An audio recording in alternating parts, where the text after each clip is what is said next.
اب آخر میں یہ بتائیں کہ یہ ہم سن رہے ہیں کہ جس طرح آپ کو پتہ ہے کہ ماضی میں بہت سے ایشوز پر حکومت اور اپوزیشن جو ہے اس نے نہ چاہتے ہوئے بھی کچھ معاملات پر ایک دوسرے سے تعاون کیا. ایف اے ٹی ایف کا معاملہ تھا, اس سے پہلے اور بھی کچھ ایشوز تھے. آپ نے بڑے خوشی خوشی حکومت کے ساتھ مل کے قانون سازی کی, اتفاق رائے دکھایا. اب سنا ہے کہ کشمیر کے معاملے پہ دوبارہ حکومت اور اپوزیشن جو ہے وہ مل کر کوئی ایسا اتفاق رائے کرنے والے ہیں جو صرف آپ ہی کو قبول ہوگا, کشمیریوں کو قبول نہیں ہوگا. اگر کشمیریوں کو قبول نہیں ہے تو ہمیں بھی قبول نہیں ہے. ہاں, بلکہ میں تو یہ بھی کہوں گا کشمیریوں کو ہی قبول ہو تو ہمیں قبول نہیں ہوگا. کشمیر کا سودا ہمیں قبول نہیں ہے. کشمیر کا کوئی حل جو اقوام متحدہ کی قراردادوں سے باہر ہوگا ہمیں قابل قبول نہیں ہے. نہیں تو پہلے بھی تو آپ لوگوں نے جو گلگت بلتستان کو علیحدہ صوبہ بنانے والی بات تھی تو وہ بھی اقوام متحدہ کی قراردادوں کے خلاف تھی, آپ نے مان لی؟ نہیں, بالکل نہیں مانی, بالکل نہیں مانی. اگر وہ خلاف ہے اس پر فیصلہ کر لیں. ہم سب صوبہ بننے کے حق میں ہیں, صرف جی بی کا نہیں, پاکستان میں بہت سے صوبوں کی ضرورت ہے, وہ صوبے بننے چاہیے. اگر جی بی کو صوبہ بنانے سے کشمیر کے مسئلے پر حرف پڑتا ہے ہم اس کے خلاف ہیں. اگر وہ اس کے مطابق ہے قراردادوں کے, اس کے اندر رہ کر یہ صوبہ بنتا ہے, بالکل اس کے حق میں.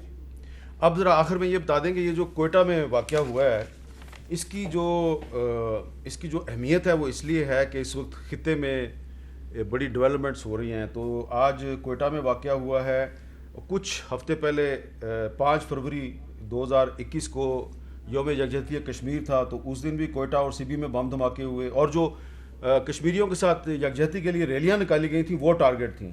پھر 3 جنوری 2021 کو ضلع بولان کی تحصیل مچھ میں دہشت گردوں نے فائرنگ کی, 11 ہزارہ کارکن جو ہیں ان کو شہید کیا. 27 دسمبر 2020 کو بلوچستان کے ضلع ہرنائی میں بھی فرنٹیئر کور کی چیک پوسٹ پر حملہ کیا گیا, 7 اہلکار وہاں پہ شہید ہوئے.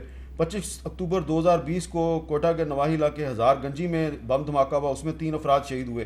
اور پھر گوادر کی تحصیل اورماڑہ میں او جی ڈی سی ایل کے قافلے پر حملہ ہوا اور اس میں بھی بہت سے سیکورٹی اہلکار شہید ہوئے. تو یہ ایک ایسا لگ رہا ہے کہ بلوچستان ایک ٹارگٹ ہے. اس صورتحال میں دہشت گردی کی نئی لہر چل رہی ہے, حکومت اور اپوزیشن کو کم از کم سیکورٹی معاملات پر تو ایک موقف رکھنا چاہیے. اگر سیکورٹی معاملات کے حقائق پتہ ہوں, یہ اعتماد میں لینے کی بات ہوتی ہے, آپ ہاؤس کو اعتماد میں لیں. کیونکہ آج مجھے 2 چیزیں نظر آتی ہیں. ایک, ہمارا گھر کمزور ہے, ہمارے گھر میں نفاق ہے.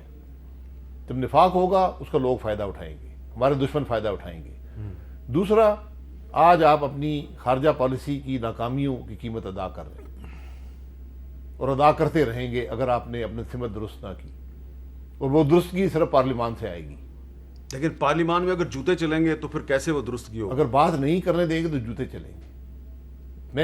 جوتے اسی لیے چل رہے ہیں کہ آپ وہاں پر بات نہیں کر رہے, کوئی آپ کوئی ملک کا مسئلہ وہاں پر نہیں لاتے, پھر اب جوتے ہی رہ گئے ایک دوسرے کو مارنے کے. لیکن یہ کیا وجہ ہے کہ یہ وہی اسپیکر صاحب ہیں, جب ایف اے ٹی ایف پر حکومت اور اپوزیشن مل کر قانون سازی کر رہے تھے تو یہ اسپیکر صاحب کے گھر پر ساری بات چیت ہوتی تھی. اب وہی اسپیکر جو ہے وہ آپ کو بات نہیں کرنے دے رہا بقول آپ کے, تو صورتحال میں کیا تبدیلی آئی ہے؟ وہاں بھی ہم نے بارہا اعتماد کیا اسپیکر صاحب پر. اس معاملے میں بھی جب حکومت نے این آر او کے کاغذ لہرائے, اسپیکر صاحب خاموش بیٹھے رہے. یہ وہی اسپیکر ہے, ہمیں کوئی اعتماد نہیں ہے اسپیکر پر. یہ وہی اسپیکر ہے جو چند ہفتے پہلے جب ملک کے وزیر اعظم نے, کوئی اپوزیشن موجود نہیں تھی, کھڑے ہو کر اپوزیشن لیڈروں کا نام لے کر گالیاں نکالی اور دھمکیاں دی, یہ اسپیکر چپ بیٹھا رہا.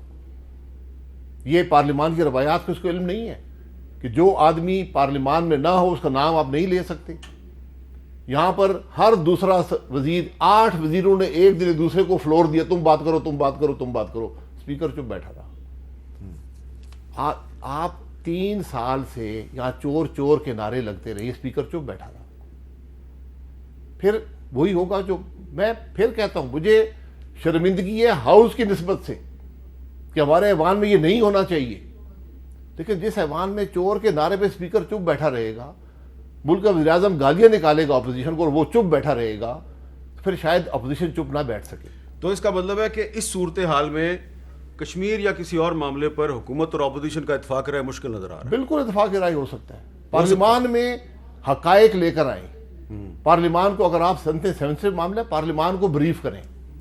بند کمروں میں میٹنگ نہیں ہوگی کشمیر پر. ٹھیک ہے, بہت بہت شکریہ شاہد حقان عبادی صاحب. ایک وقفہ لیتے ہیں اور وقفے کے بعد جو حکومت کا موقف ہے وہ پیش کریں گے. شاہد حقان آبادی صاحب کا موقف آپ نے سن لیا.